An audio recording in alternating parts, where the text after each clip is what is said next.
On this episode of Maxon TV, I'll be interviewing Jonathan Marcus, founder and CEO of Rose Sisters Chips, probably the hottest chip company on the market today. I'll be giving you the entire background, how this all started, how he went from a vice president of global co-branding for MasterCard, where he essentially created sales teams across the United States, in the United Kingdom, Brazil, and other areas, and formed over 20 million new co-branded cards issued, resulting in over $40 billion in card sales volume. We will be discussing how he went from that all the way to starting his own chip company.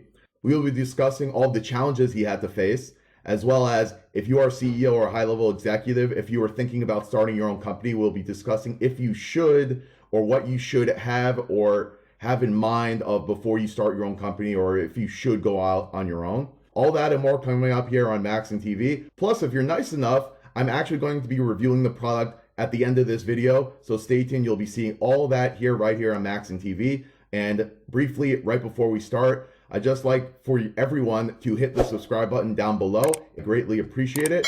Hope you guys enjoy the presentation.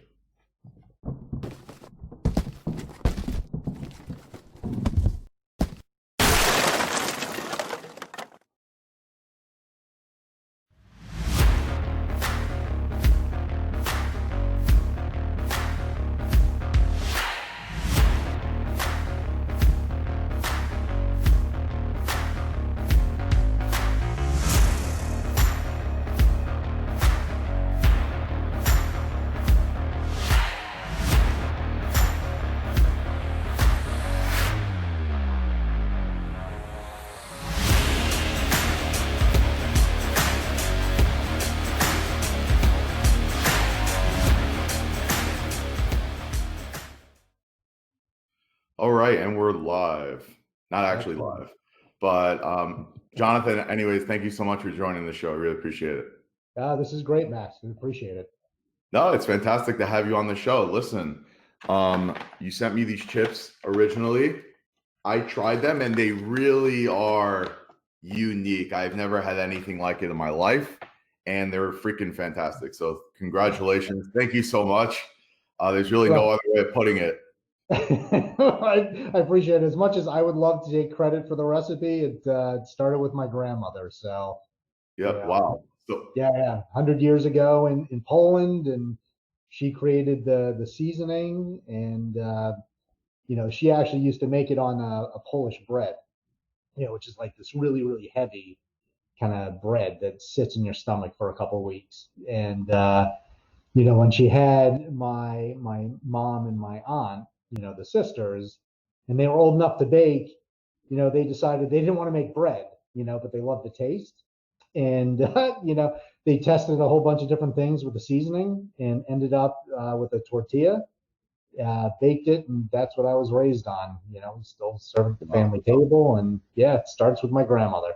One thing, speaking of Poland and grandmother, my grandmother also was from Poland, and she actually owned a bakery. She was in the baked goods industry as well. She actually owned the largest bakery in her town. And so, cool. By the way, yeah. So when you mentioned that when you eat something and it kind of sits in your stomach for weeks, that's the miracle of Passover. You have matzah the first day, it lasts all 7 days. Right. So, anyways, before we get into the chips, why don't we get into your background, because you clearly were not heading towards this direction, right? You first start off in the business world, finance, and MasterCard. Why don't you tell us more about that? Yeah, for sure. This is definitely my first foray into the food world. My background is 25, 30 years in consumer financial services, kind of traveled the world for the likes of MasterCard and a couple of German banks, and, setting up credit card ventures. And, 10 years before we started Rose Sisters, I was an independent consultant for fintech startups, helping them kind of raise money, act as interim management, the whole kit and caboodle. And, what got me into this was, after 30 years, kind of getting tired of the corporate world, I did okay. It was fine. It was a great career.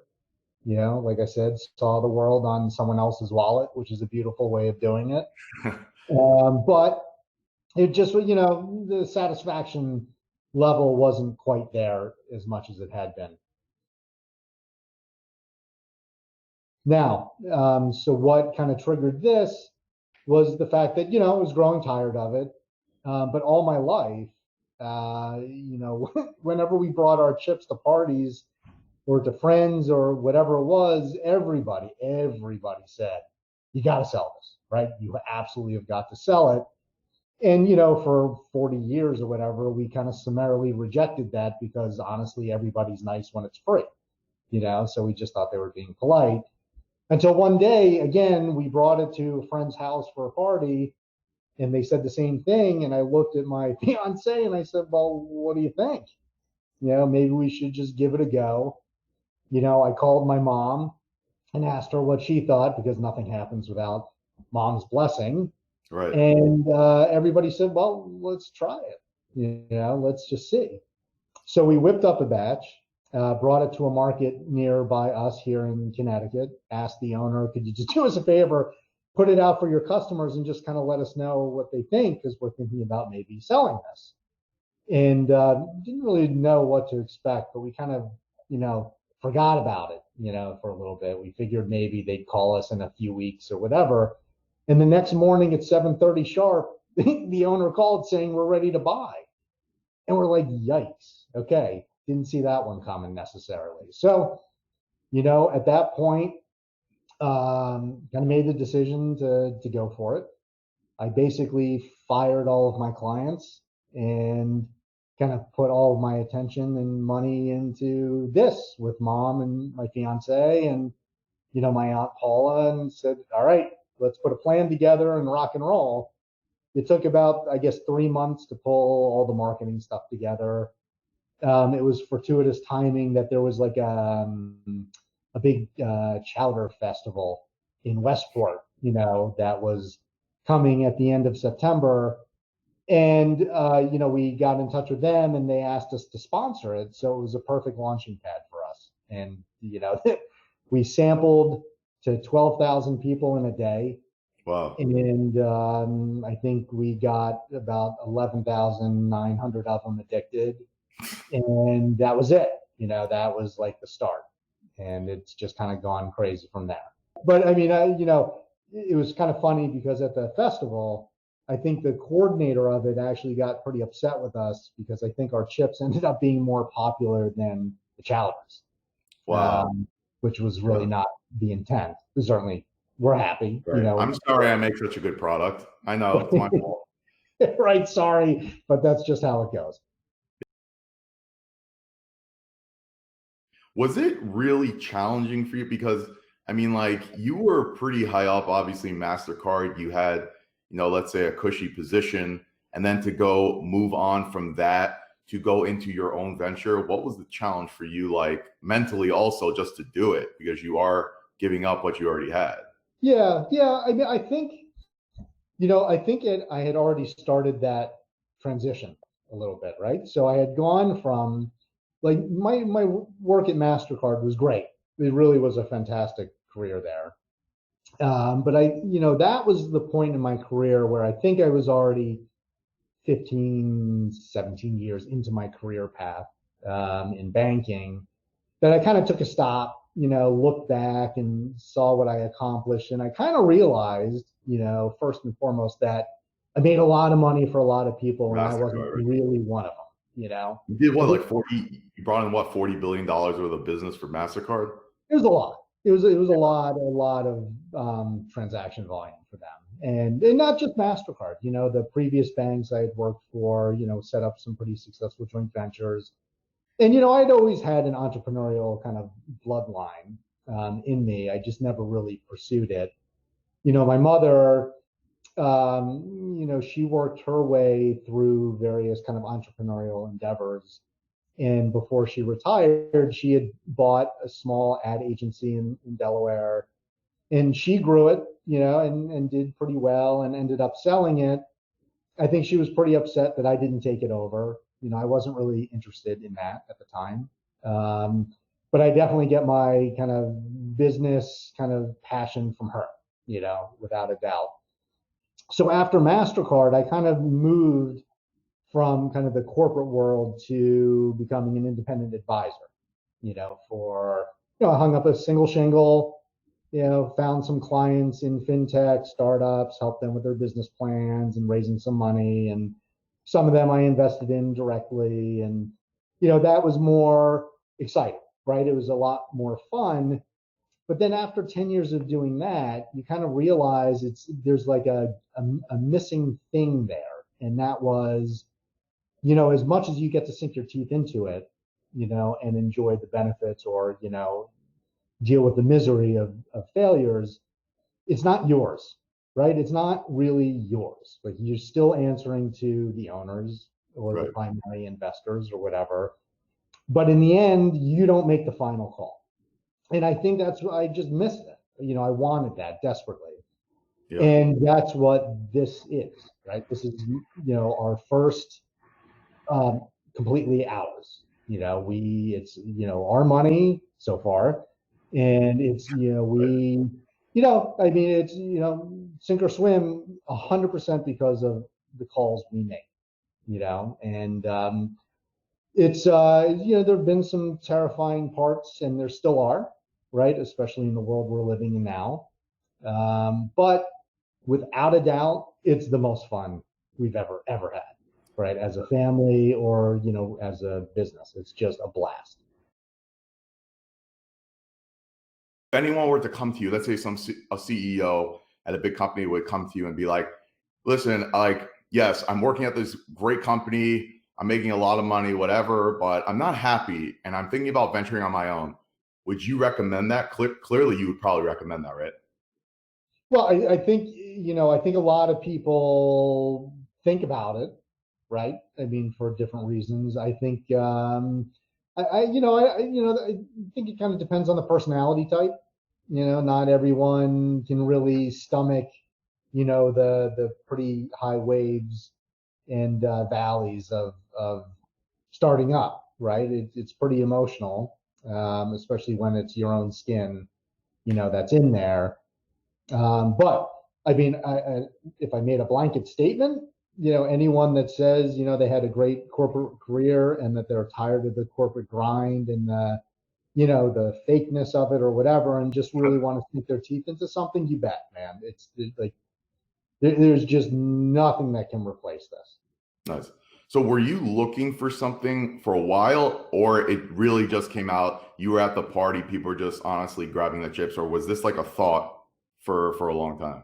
Well, I think the thought had been festering for a while, probably a good couple of years, not like really seriously, but enough that, my brain was kind of trying to switch gears from consulting to really needing to do something different, I just didn't know what it was. I truly had no idea.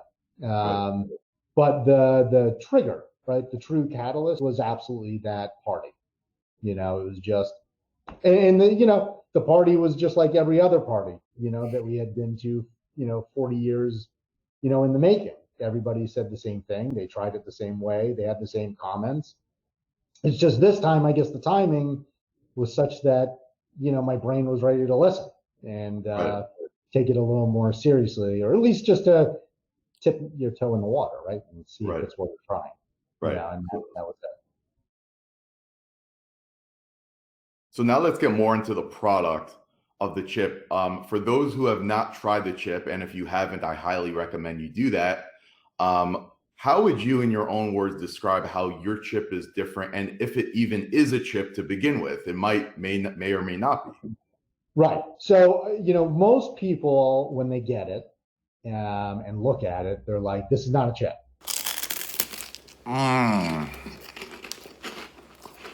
That's some good stuff.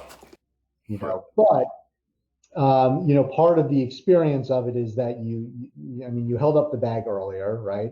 And what's inside are 3 9-inch long baked tortilla chips, right? Baked tortillas. And on the back, it specifically says, have some fun, break it up in the bag, and make your own chips. And that's exactly what people do. It's fun, you're kind of part of the process. A lot of people also just cut the bag and take them out whole.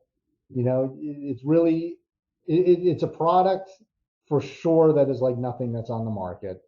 It really does straddle a number of kind of categories. It's a chip, it's a cracker, and it's a flatbread all in one, with applications that are numerous. It's just, you cannot count the ways of how people use the chips. So it could be anything from taking the whole 9-inch round tortilla out, plating it, and putting a beautiful green salad on top of it.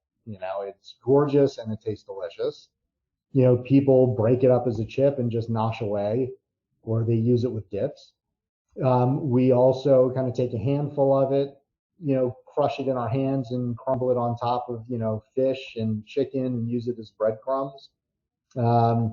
It's really kind of an amazing thing where if you look at our social media, we have people kind of, sending messages through telling us how they're using it. We're like, oh, we never thought of that. That's pretty cool. Right. So it's like one of those products where it was intended to be one thing, kind of the way that we shared it at the family table, and has absolutely grown into this enormous kind of universal usage product. It's just kind of a very cool thing to see it emerge. Right. And it was relatively short amount of time that you went from literally those samplings. First of all, I just want to say, for a manager, everyone who's in food service who wants to get their product into a store, it takes time. And obviously there's a lot of, grit that has to go into it. You kind of were just like, yeah, why don't you just put these out? You literally got the order the next day. That must feel good, right? It was great. Yes, it was absolutely a very cool thing, and a bit of a holy crap moment because we didn't really expect it, right? Right. And we certainly weren't ready, right, in any way. We just had the product, but we had absolutely nothing else, and knew nothing else, right? Like, we didn't know. But you made the chip in your house, right? You made the chip in your house. Literally.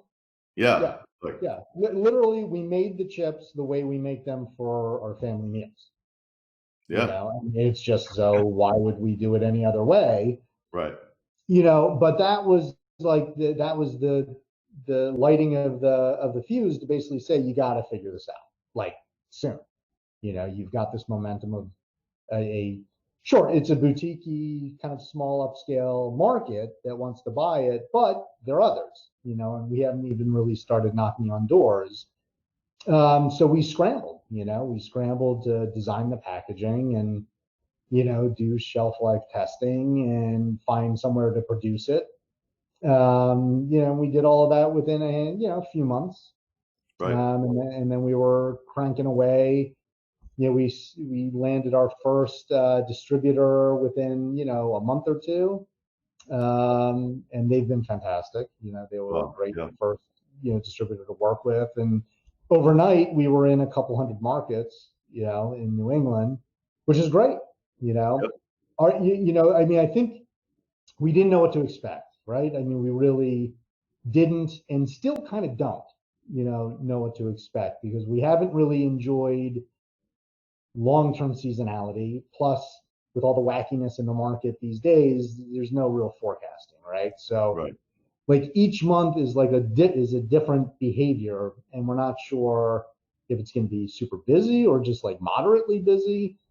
But it happened fast and furious. Really, we set out as a family, unfamiliar with the food world, that all we wanted to do, for the first year is learn, right? We just wanted to learn this industry as best we could. And, we knew we would kind of take it on the chin, with expenses, and that was fine. So all we wanted to do is sell 100 cases in a year, right? That's it. 10 cases a month would be great, just to kind of get that engine warmed up. And we sold like 100 cases the first month. Yeah. And we're like, yikes, what the hell is going on? Right. And then as the distributor kind of got, revving, and we were knocking on doors locally also, before you know it, you're doing 100 cases a month, and then 150, and it just kind of keeps going up, and then you add another distributor a year later, and that just kind of exponentially grows things.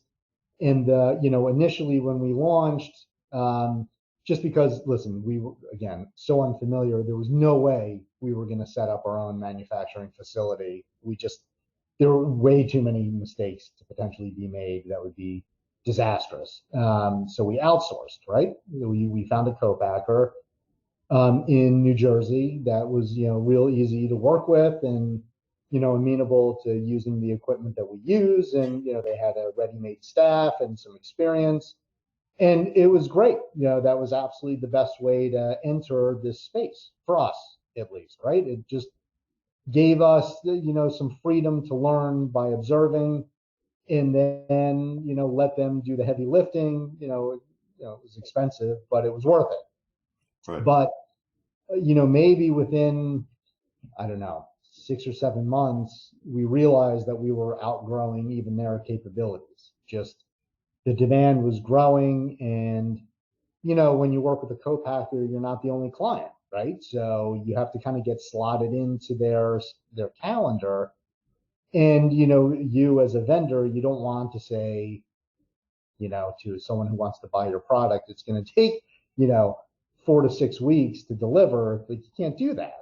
Right. And when we realized we were starting to hit against kind of obstacles like that, the thought and the idea of setting up our own facility kind of came to the foreground again, as opposed to kind of it being down the road a bit.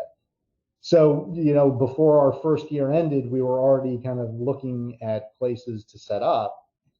And, we was kind of tired of driving to Jersey, and it was a schlep, and, closer to home is always great. So we ended up finding a place closer to home, and, built it out. It was a slog for sure, but, eventually got all the approvals and switched on the lights, a handful of months ago, and we've been rock and rolling there.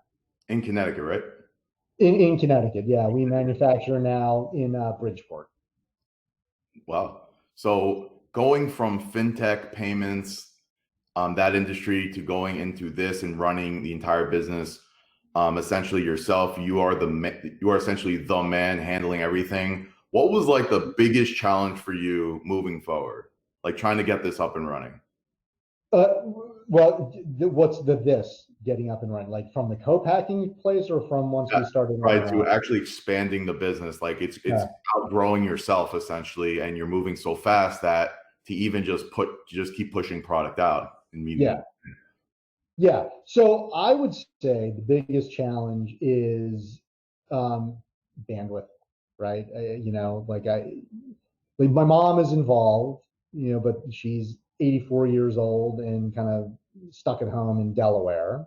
So decisions are made, certainly along with, if not by her. But as far as kind of like the day-to-day heavy lifting, it's myself and my fiance. And, one, there's just so many hours in the day. And, if you're not in production mode, you still have to be knocking on doors and following up on, orders, and making sure that your name is still in front of the eyes of people who may not have been thinking about you. Then you've got all the accounting issues, and then, it's like administrative stuff in any business, right? Is just like a flurry of paperwork that just takes you away from the core business. The other big challenge is staffing, on the production line. It's just, today we're very resource intense. It's a very manual process. We literally cook in the facility the way we kind of cook at home, just with bigger equipment. Right. So, we need a certain number of people on the line. And if somebody calls out, last minute, it's kind of like crap. It just really, it wreaks havoc, on the process. And, so those are kind of growing pains that we're going through. The other thing is, when we get a really, really big order and we have some things in the works that are potentially enormous, there's just no way we could fulfill that kind of stuff based Right. on the process that we have today. Right. So we're looking to automate a lot of the processes that we currently have as manual labor, Right. just to allow us to scale up, exponentially, from where we are today, Right. to be able to kind of go after, those elephants. So, Right. and it's not that far off. We've had conversations, they've said they're quite interested. We're the ones kind of tapping the brake, which I don't like to do, like, because you're in growth mode and you just kind of want to open the floodgates, but you don't want to swamp yourself either. So, we're just going to make those adjustments in the coming months, and then, we should be ready to go. Right. I know you mentioned to me who you were referring to. Are we allowed to say, or you want to just keep it on the side? Yeah, we were not yet, but they're really, really big. Yeah, they're really big. They'll buy more than one bag of chips for sure. They will buy a lot of bags of chips. Essentially, their first order would be essentially for the quantity that you could make in potentially a year. It would take you a year to make potentially. Today, like in the process today. Yeah. So, which is crazy, right? That's like an enormous amount of volume, and that's a single order. That's a single order. That's the first order. That's not even like exactly right. Exactly. Yeah. So demand right now is at 125. Your capacity is at 3. Right. Right. Exactly. And they're only one. They're only one chain. There are others that. I mean, you're in currently a number of big chains. You're in. What are some of the bigger markets that you're in now? You're in over 14. I mean, the bigger ones, the fresh market is a big one. King's in your neck of the woods. King's and Balducci's. We're in Cost Plus that have, I think 300 locations. There are a bunch of big, as well as kind of smaller boutique-y and, independents. We're primarily right now concentrated in New England and the Midwest. Where people wear sweaters only, right? What's that? Where people wear sweaters only, right? Right. We have our standards. Right, 100%. So, but I mean, that's kind of where our brokers are right now. We have brokerage representation in the Midwest and New England. And then the next year, our goal is, expand to the other regions, and as well as up in Canada. We have some opportunities over in Europe as well. So it's kind of like we just need to kind of pick and choose where we want to go and push, and just make sure that we've got the representation and the distribution to fulfill the orders. Right. And so is it, I mean, going into Europe, because it's a totally different market, are you really trying to push to get into Europe before would you rather conquer America first? What kind of challenge comes along with that? Yeah, so our goal was not to plant a flag in Europe yet. It's actually being brought to us through an alternative retailer that has locations here, Canada, and over in Europe. So I think they just want to test it out here, and if it goes well, they would bring it there. But no, I think absolutely what you said is 100% right. I think we need to scale up, in North America, and then once we've got that rocking and rolling, if we really want to make a concerted effort to expand abroad, I doubt that it would be done from here. We would probably need to replicate what we're doing here in other regions, and just staff up, have equipment there and local distribution rather than shipping. Right. And so, extending the brand, it obviously you're going to completely need to change your process, right? Because everything's done more manually. You're looking to automate, right? Correct. Mm-hmm. And so obviously that costs money. So right now you're just looking to get to that next step. It's going to cost you roughly what, $500,000 to do? To automate? Yeah. To create the automation. Yeah, just it's under that. It'll probably be a few $100,000, but it's a lot. It's certainly a lot considering how much we've laid out of our own funds. Sure. My goal is not to die bankrupt. Right. Right. Well, so So far you're doing a good job because I mean, clearly you're selling a lot of this stuff. we're getting there. We're getting there. You're But definitely. we have, the other, early stage challenges, right? Like other food companies, is that yes, we've been selling a bunch, which is awesome. But we're not like scaled up to the point where we can buy ingredients like truly in bulk for favorable pricing. So that's like a hefty expense, Sure. and then that combined with kind of the heavy labor demand, Sure. that kind of weighs things down pretty significantly, but it's okay. Like we knew that's just the way it is. And then as we scale up, we enjoy the benefits that come along with it. You Right. just make that investment along the path and then you get to that next level. So, Right. we'll get there. It's just, each month you kind of look at the books and how much everything costs and you're like, oh God, but it's like, but we'll get there. Right. I mean, you use top quality ingredients, right? Yeah. Yeah. Yeah, for Yeah. sure. Yeah. I mean, you can't listen. The recipe is what it is. Yeah. It's Right. just, you make any changes and you fear my grandmother kind of rising from beyond and beating the living hell out of me. I would very much like for that not to happen. Right. So Yeah. are you currently looking to raise those funds? Are you looking to take out a loan, or what are you looking to do in order to grow? Yeah, I mean, we're talking to investors, other members of the family. I think they've committed to put a little bit in. We've put a little bit more in. I think we just need to decide, what the best path is for that next level. And the reason I say that is, we've always been a little leery on outside money because it's a family thing. Right. But that being said, there's some good strategic partners, that you can connect with that offer more than just dollars. I mean, those who have more experience in the space, with connections and potential strategic alliances and things along those lines that, would be very, very difficult for someone like us to secure. So to have them kind of be part of this is not necessarily really a bad thing. It's just, I think, to my mom and my aunt and the family, that it needs to remain a family thing, Right. until we really get to that next level of acquisition, Right. which will be a few years out. But Right. yeah. For now, like we could not give up control. Like it would just Right. No, there would be 100%. no purpose of doing that. Right. 100%. Like, would you, I mean, in this specific case, it really just looks like you have all these orders. It's harder to fulfill.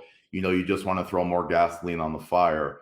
Wouldn't just, let's say, borrowing money for, a business loan, typical stuff for 5-6% make more sense here? Or Maybe. is that, yeah, like what are the downsides of Just debt, having to service debt, right? So we're on a growth trajectory, but still kind of moderately in the red.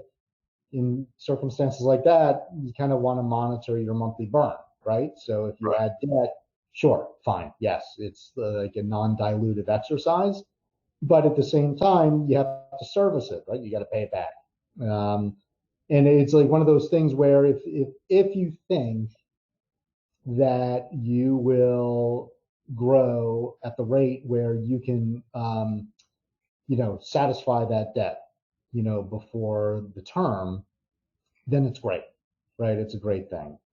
But, with all the unknowns out there, right, which are just things that we still can't even see that's happening in the market, to take on debt and then adding whatever, another 4 or 5 thousand in monthly burn, that's kind of a somewhat terrifying thing, that I don't want keeping me up at night. Like I would much rather maintain the monthly burn that we've got, knowing that I'll continue paying the staff. You know, we don't pay ourselves, so it's just making sure we take care of everyone that's helping us, Right. and staying good with all of our suppliers. And then if we need to take in equity, funding, then okay, that's okay, depending on what the terms are, of course. But I just debt is It's a dirty word. not always. Debt can work great. I mean, interest terms are fantastic, right?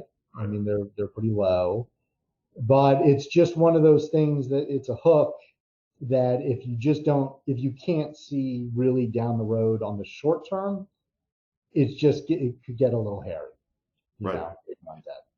Have you ever thought about just putting everything on a MasterCard and just letting it ride? How do you know I haven't? Yeah. You don't use MasterCard?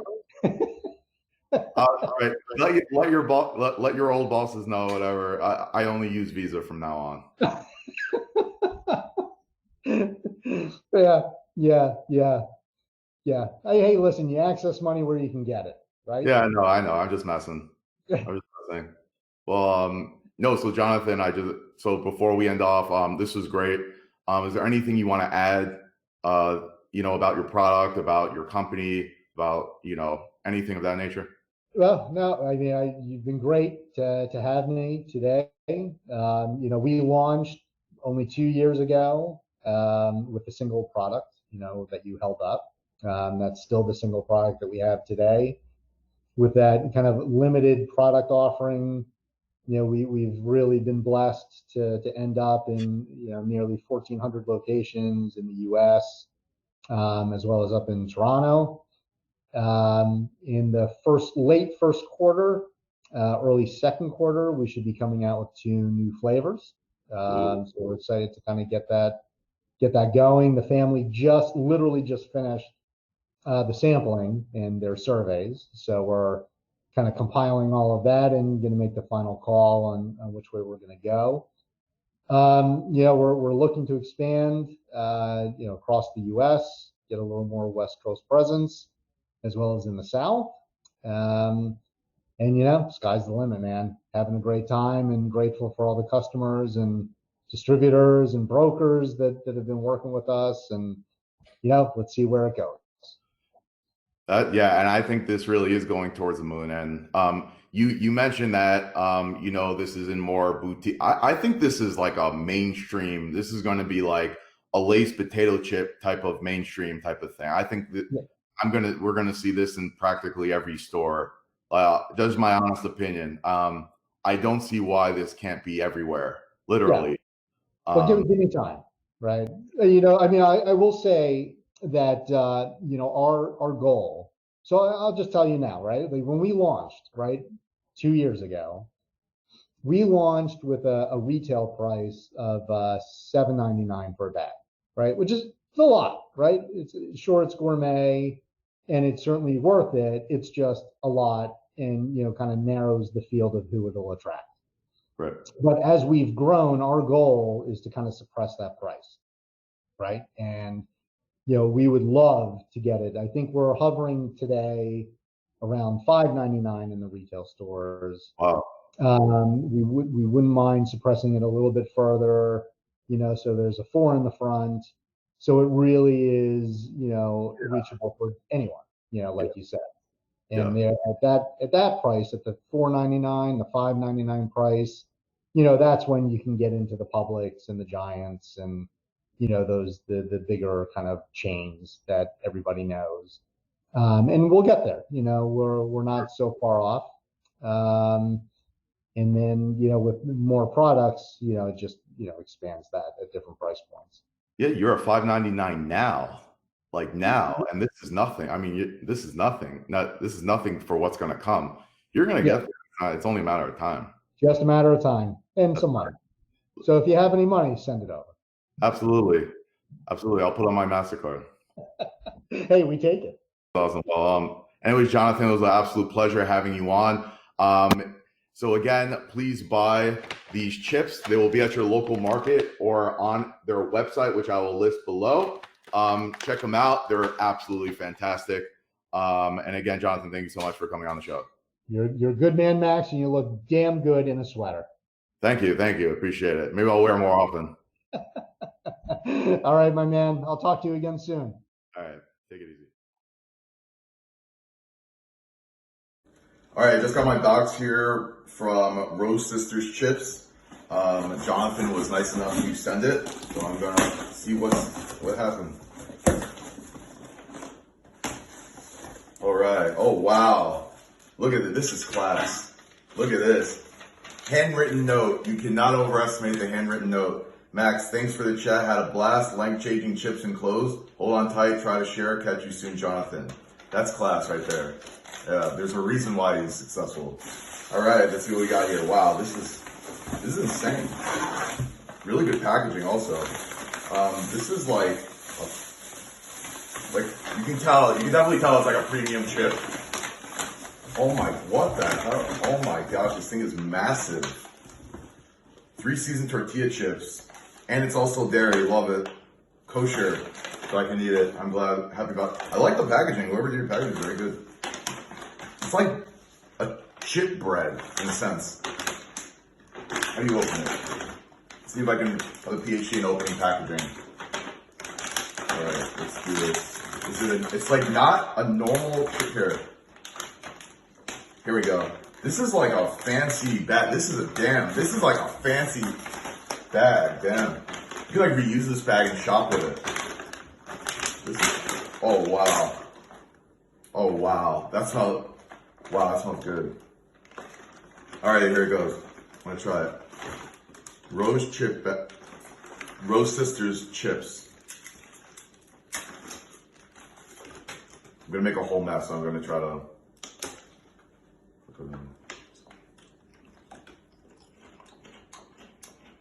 Wow.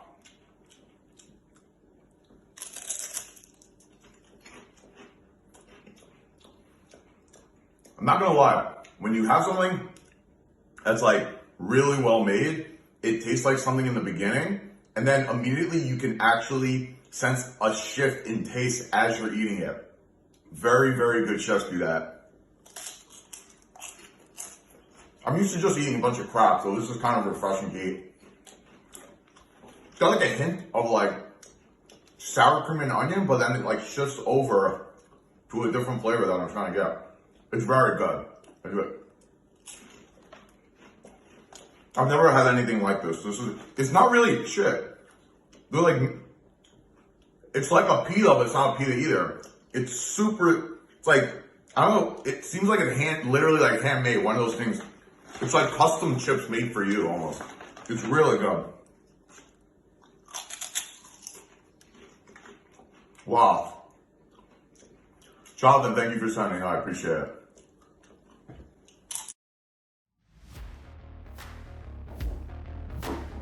All right, sorry about that. No worries. How could your air be kicking on? It's like 30 degrees out. My air? Yeah, I'm from Miami, and everything's air conditioned. Everything's air conditioned. Actually, if it wasn't for this interview, I would be wearing probably a shirt with my sleeves rolled up. See, my sleeves are still rolled up. I'm just like I don't know how to put it. I was just naturally born just 80 degrees higher than everybody else.